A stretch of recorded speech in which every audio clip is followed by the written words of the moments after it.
Damn, I kind of lingered. I guess I wanted to talk and dwell on shit because part one went fast, but I did not really cover enough. But I do respect time frames. So I'm going to definitely be more strategic in this part two. Once again, thank you for joining me. Thank you for listening, viewing, subscribing, sharing. I just want to say I love you because I have that hope that no matter how little or how large the crowd is, it matters whoever gets to listen to this. You feel me? And the same thing with my music. This is not a victimized story. Oh my God. When I'm gone from this earth, you will be able to go back and benefit from this. I promise you. Because shit don't change for the most part. A lot of things don't change. Things women do when they are tired in a relationship. Withhold sex.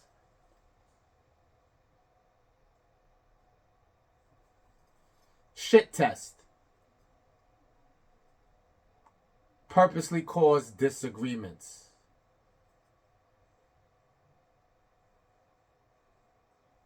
Always have an attitude.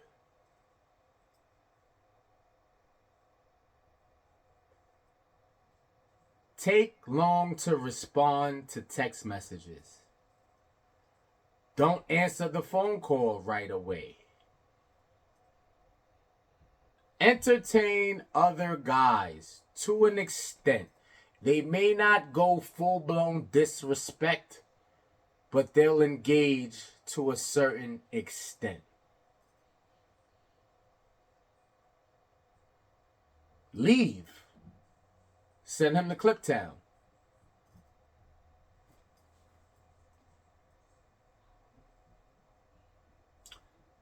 It wouldn't be all good if I ain't throw some positive in there. Maybe confide in a relative or someone they trust deeply to get some insight on it. But that's a small percentage. And an even smaller percentage will seek therapy. Fellas, the clock is ticking. If your woman is tired, probably out of there. The big battle will be, and I don't judge. Each man is different. You know, you'll go on the internet and watch a bunch of things that's going to tell you what you should or should not put up with, what you should nip in the butt, what you should cut off. This is your life to live. Those strategies may work in 95% of scenarios.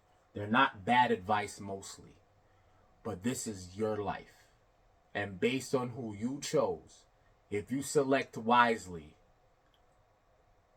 or from a perspective where you're like, I'm good, fight for your shit. You feel me? No matter what, fight for your shit. If you feel like it. If you feel you chose the person that, if you can get over this hump, you Gucci. You're like, yes, I'm good. I don't need, you know what I mean? For the most part, I'm good. Fight for that shit. If when shit go left, they're tired, and there's a bunch of things that start going off in your head, doubt, a lot. Doubt, questioning, you're human. So even if you feel you chose the right one, there's going to be something that hits your head. Like, you're going to question something. But if the majority still stands that you feel confident on your selection, you may have to fight through this, bro. I ain't going to hold you. That's why it's so imperative to not tell anybody what happens between your four walls. Because everybody's not built like you, and everybody don't select like you, don't feel like you do. You know what I mean? So they can't relate. I don't care how close you are with friends, how things are. It's very like easy to get along with fellas. Basketball team, football team. You still have an acquired taste in your selection for a partner. So they may not be able to relate and give you the advice you need to get through the hump, slump, dark patch. Is ugly a trait or a look? No, I skipped. I'm going to stay there since I'm there, though. Sorry. I'm going to stay there. I'll just go back. That's a good one. Yo, if I was famous, this one would blow. Is ugly a trait or a look? It's both. But let's break down both. Trait. Who do you find beautiful, man? Can I select someone without having someone here live with me and most of us will agree? Let's go to the movies because I'm not going to do real life because this subject is subjective. People feel how they feel about certain individuals. Fellas, can I say it's fair to use Sanaa Lathan in the movie The Family That Prays? If you didn't see that, I'm not going to go through the whole dynamics of it, but you'll still get this example if you use your noggin. I'm going to give a quick summary. Sanaa Lathan is married to a guy who financially isn't the best. It appears true love. He's trying. He's loyal. And so was she. So was she for a time.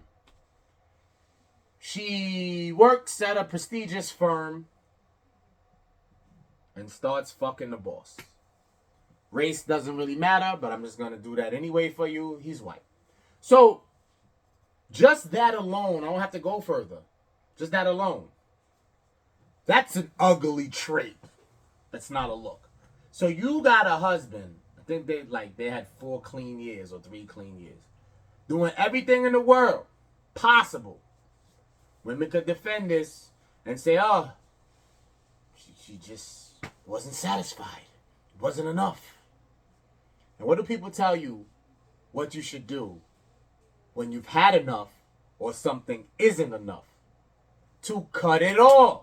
Easier said than done when you provided. You don't want to go to bum status and be homeless. So you tolerate the nigga. Till you get a game plan together and you can move on. Especially when it's kids. But let's not get too far. Anyway, if you saw the movie or did not see the movie, that is an ugly trait. So use your brain and draw other examples in your head to understand how ugly is a trait. I'm not going to stay there too long.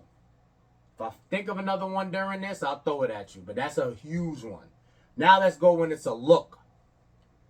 And how, if ugly is your look, you still got a chance at some real love. Because looks are subjective. And how you treat people. And honestly, you can learn and take the time to learn a man, ladies. I'm talking to ladies in particular. I'm not doing this ugly thing from the guy's perspective. I may touch on it a little bit, though. Voice of reason, I almost have to. Anyway, ladies, if you know you're less attractive than your peers, or based on just social proof, but you learn the man. You learn what men want. You learn what men need. Whether you watch podcasts, you research, you go off experience from your other homegirls or your own experience from dating. If you're ugly as a look, you stand the chance of still doing better long term than a female who ugly is a trait. Guys, we have to close the gap on this. Well, no. Actually, it's the opposite. I'm tripping in my wordplay. We have to widen the gap. Because when a female is beautiful, to us, sexy, attractive, we overlook this shit a lot of the times. I'm not saying it's easy to just wife up a pit bull. You're going to call me crazy for saying that. Not hideous, not a pit bull, not a Frenchie. I'm just saying, If she treats you in the manner, because remember, we're not that picky. We're not that needy. Some of us are a little more needy than others. But the things we require and want, let's keep it a buck. If looks didn't matter, it's obtainable. The thing is, when ugly is a trait, you can't really go around that. That's not going to last. I don't give a fuck how you look. Now I'm back on the ladies. I don't care how you look. If ugly is a trait, is your trait, it ain't going to last long. And if you think it's lasting long, something else going on outside for him to cope and just deal with it. So he's fucking around with a bunch of bottom feeders, low-hanging fruit, and then come home to your ass to deal with your ugly ass trait. Sorry. And one day them ugly, I'm sorry, I didn't. The lower hanging fruit will prevail if you don't change up that ugly trait. Boom. That's it with that. Ugly being a trait or a look. I would rather it be the look. Why men may need a therapist. Subjects be too sensitive for the fellas and not manly enough for your woman to deal with. This can be debatable. You can be fortunate where there is nothing you go through that you can't bring to your fellas, and whatever's left over, you can bring to your partner. You may be that lucky, or you may be that stamped and solid where you don't have anything to this description. But for the guys who do, you're human. No judgment here. Life is hard. For men, I will say this every pod till I die. Y'all don't fucking know what men go through. Black men, you don't know. You may think you know. You have a clue. You don't know the whole fucking thing. You don't. You will never. And I'm talking to women right now. I'm talking to women and men who aren't black. Granted, I'm going to throw you a little lifeline. Men who aren't black, but you're still a man, you have some struggles as well. But I don't mind this therapist idea. You can keep it discreet, private, because I do feel there are subjects that's too sensitive that the fellas don't need to know. And I do feel there's some things you can't bring to your woman. Let's scroll back. If when women are tired, they shit test you. Even when they're not tired, they shit test you. They test your manhood. It's just part of the game sometimes. Just knowing that, do you really think you can bring anything to her? Like anything? Yeah, you know, women are going to say, that's that bullshit that happens in the beginning, honeymoon stage, and the thing that sets it off to even have a honeymoon stage is because y'all were talking. Yes, convo, interaction. You want to talk with someone who can hold a conversation. Views and opinions and all that stuff that everyone talks about when they first meet. And it's going dandy. Oh, what about the war in Israel? They're wilding. Beautiful, right?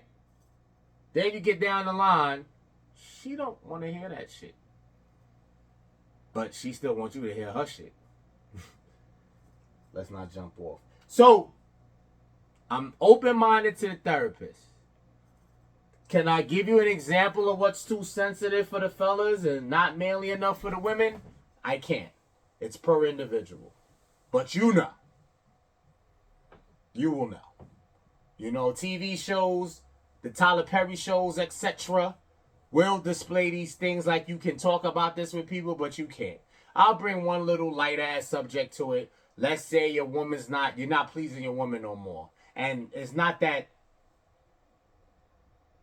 you never did or you're that incapable. It's just not clicking. Like, I don't know if it's the lack of how often. You know, guys, this is a subject right here, right? I'll give you one and I'm off this. Guys, you with your lady. You really into her. You love her. Whether y'all live together, almost live together, however that go. Y'all don't get the score often. And you determine what often is.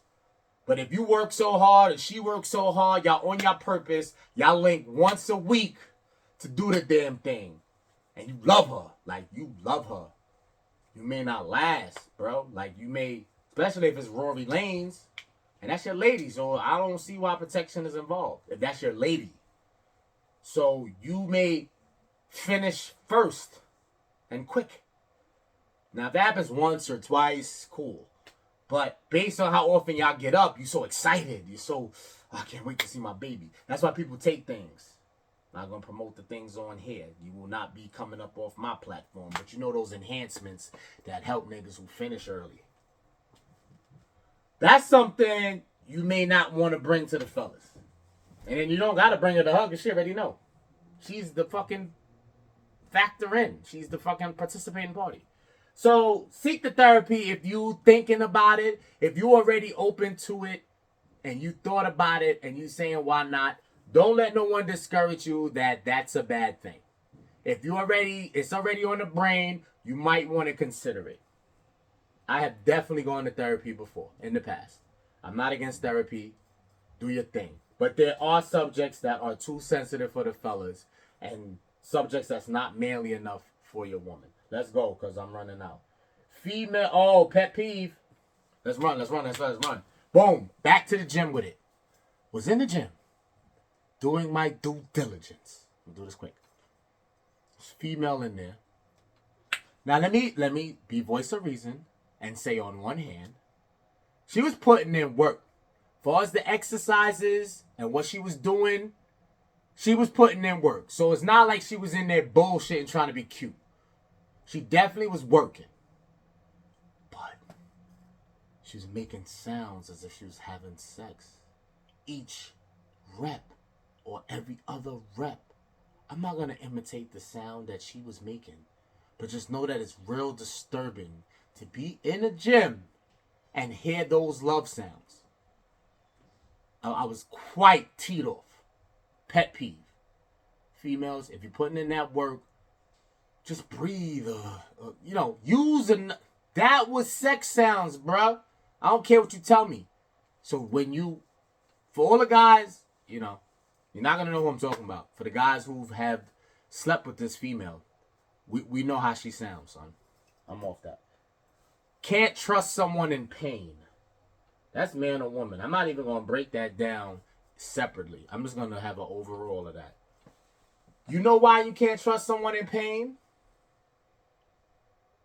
They will snap at any moment. They could snap at any moment. They may have already snapped. They may be preying on your downfall just because of the pain. Not that they're not thinking clearly. They're not in their right state of mind. So their right state of mind may be not to cause you any harm whatsoever or wish any negative shit on you. But that pain will take over regular logic and regular emotion. So that pain will make them wish bad for someone else. Take advantage of a situation that they see they could. Be disgruntled. Kick you while you're down. Talk bad about you behind your back. Now, some people have these traits without pain. But I'm just saying, someone in pain is dangerous. Yes, they may can control it to an extent. Like, because they're not cuckoo. So, like, they can still go about their day. Work whatever job. The people they interact with regularly. They can still interact. But I think the people that gotta worry about this more is relatives and partners. Relationships and fam. I think that's who needs to worry and know that a person in pain is a recipe for disaster. They need to heal. Now, some may argue that someone in pain don't need to be alone. Fuck around and off theyself, right? But just be very careful if you detect it. You're lucky if they confess. But you may have to detect it on your own. But if they confess that, that's almost, I'd rather that. And see if I can get them some help. Because you can't, that statement is the fucking truth. You cannot trust someone in pain. All right, let's close out with something spicy. Love language. This is very important. Again, I'm not picking a side. We're going to combine because I'm out of here.